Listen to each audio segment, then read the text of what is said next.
안녕하세요. 오늘은 11월 2일 위령의 날이죠.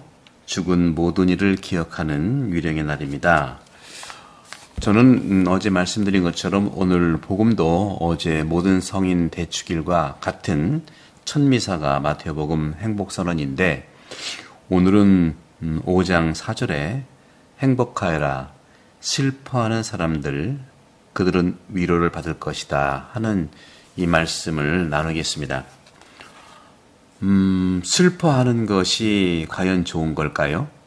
슬퍼하는 사람은 행복하다고 말했으니 말이죠. 슬퍼한다는 것은 두 가지 의미가 있어요. 슬픔에는 두 가지 의미인데, 첫 번째는 완전히 희망을 잃어버린 슬픔이죠. 절망이라고 볼 수도 있겠죠. 두 번째는 진실에 감동을 받은 데에서 오는 슬픔이죠. 이런 부분에서는 우리가 많은 경험 속에서 만나지 않습니까? 진정한 슬픔과 고통을 이겨내는 사람을 보면 감동이 있잖아요. 그런 이겨내는 슬픔, 첫 번째는 희망을 잃어버린 슬픔이라고 볼 수 있겠습니다. 첫 번째, 희망을 잃어버린 슬픔. 이것은 결론부터 말씀드리면 예수님의 제자인 유다스 이스가리옷에 대한 슬픔을 말합니다. 사랑을, 다시 말하면 가장 사랑했던 사람, 그 사랑을 더 이상 믿지 못하고 진실도 믿지 못해서 사람을 속으로 정말 녹초가 되게 하고 파괴하는 슬픔이에요. 유다스는요, 자신의 배신과 추락으로 충격을 받아서 참 감히 희망의 용기를 잃어버렸잖아요.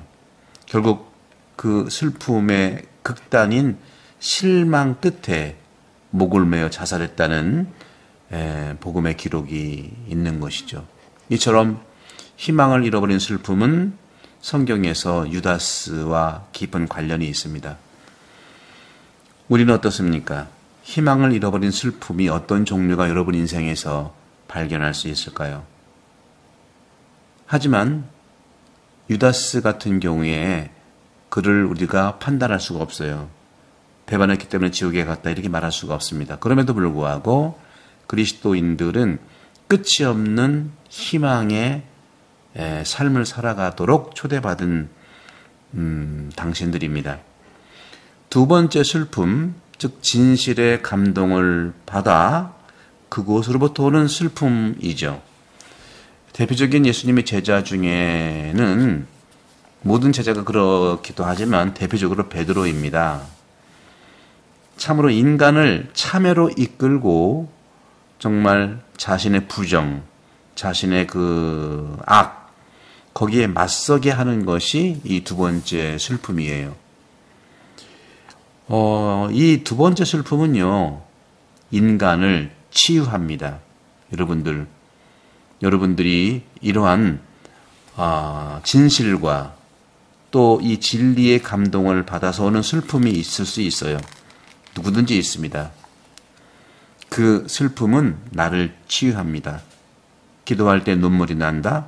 치유의 과정이라고 보면 됩니다. 그런 점에서 이 슬픔은요, 사람으로 하여금 다시 희망할 수 있도록, 사랑할 수 있도록 일으켜주고 가르치고 있는 거죠. 그 베드로는 누굽니까? 3번이나 주님을 모른다고 했던 인물이에요. 하지만 주님과 시선을 마주치자마자 밖으로 나가서 통곡했다고 하지 않습니까? 자기가 3번이나 배반할 줄을 몰랐던 것이죠. 그렇게 인간은 약한 존재이기도 합니다. 이 통곡, 이 슬픔, 우는 사람은요, 그래서 행복한 거예요. 이 통곡과 슬픔이 그에게 약이 된 것이죠. 우리도 회개의 눈물, 통곡의 눈물을 흘리지 않습니까? 그의 눈물은 베드로 자신의 영혼의 텃밭을 완전히 갈아엎었습니다. 우리도 역시 마찬가지 그렇게 될 수가 있어요. 우리의 영혼을 완전히 갈아엎는 것이 슬픔과 통곡이라고 볼 수가 있겠죠. 베드로는 그래서 새로 시작했습니다. 새 사람이 되었죠. 이 슬픔이 바로 새 사람이 된 명약이 된 겁니다. 이 슬픔의 말씀, 이 슬픔에 대한 주님, 슬퍼하는 사람은 행복하다, 그들은 위로를 받을 것이다 하는 이 마태복음 5장 8절의 이 말씀, 가장 잘 이해할 수 있는 곳이 어디일까요? 바로 예수님께서 돌아가시는 십자가 바로 밑에서 그렇습니다. 십자가 밑에는 누가 있었을까요? 제자들은 다 도망갔어요. 유일하게 사도 요한만 남아있었고 어머니 마리아 그리고 같이 함께하던 여인들이었어요. 오늘 우리도 묘지에 가서 우리 조상들 위해서 기도를 하는 날입니다. 오늘 우리도 우리들 조상들이 계신 이 무덤 이곳이 바로 슬픔을 진리 앞에서 진실 앞에서 슬픔을 가장 잘 그거로부터 감동을 받는 슬픔을 느낄 수 있는 것이 바로 이 무덤이지 않습니까?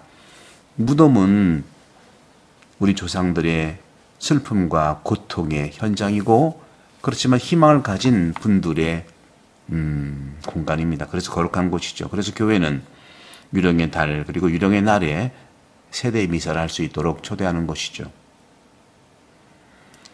바로 이 무덤에서 그리고 예수님께서는 십자가상의 바로 밑에서 요한과 여인 또 여인들 마리아는 타인들의 다른 사람들의 아픔을 그 어려움에 마음을 모질게 갖지 않도록 느껴지게 되는 겁니다. 십자가 밑에서 많은 분들은 울고 통곡했잖아요. 또 우리가 이 묘지에 가서 울고 통곡을 할 거잖아요. 그 울음과 통곡이 타인들의 아픔, 그 어려움에 마음을 풀어주는 연민을 갖게 하지 모질게 하지는 않다는 것이죠. 아무리 죄인이라 하더라도 부모님의 돌아가심 속에서는 통곡을 하게 되어 있어요.